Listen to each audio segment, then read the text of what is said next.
नमस्कार मित्रांनो, पुन्हा एकदा स्वागत आहे तुमचं आपल्या मराठी यूट्यूब चॅनलवर ज्याचं नाव आहे क्लिक मराठी।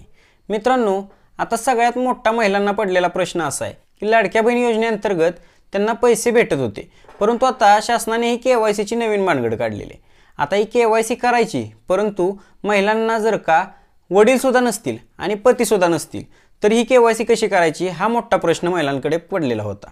म्हणजे महिलांना KYC करायची का नाही किंवा KYC केली तर काय प्रॉब्लेम येईल का नाही असे भरपूर प्रश्न त्यांच्या डोक्यात चाललेले होते, परंतु आता शासनाने यावरती सोल्युशन काढलेलं आहे।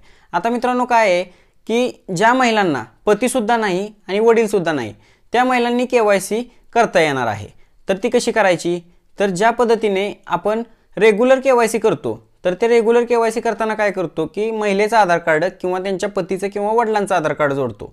तर आता इथं पतीचं किंवा वडिलांचं न जोडता पती किंवा वडील हयात नसताना त्यांचे दुसरे जे नातेवाईक असतात, नातेवाईकांचे किंवा मामे भाऊ किंवा मावस भाऊ अशा भावांचे देखील आधार कार्ड जोडले तरी सुद्धा चालू शकते। तुमची यशस्वीरित्या KYC पूर्ण होणार आहे। मित्रांनो, व्हिडिओ जर का आवडला असेल तर व्हिडिओला लाईक करा। आपल्या चॅनलवर जर का नवीन असाल तर चॅनलला लगेच सबस्क्राइब करून ठेवा, जेणेकरून असे नवनवीन व्हिडिओ जे आहेत ते आम्ही आपल्यापर्यंत पोहोचवत राहतो। त्याच पद्धतीने मित्रांनो, ही KYC करायची शेवटची तारीख जी आहे ती 18 नोव्हेंबर आहे। मित्रांनो, तुम्ही लगेच कमेंट बॉक्समध्ये मला सांगायचं आहे की तुमची KYC झालेली आहे की नाही।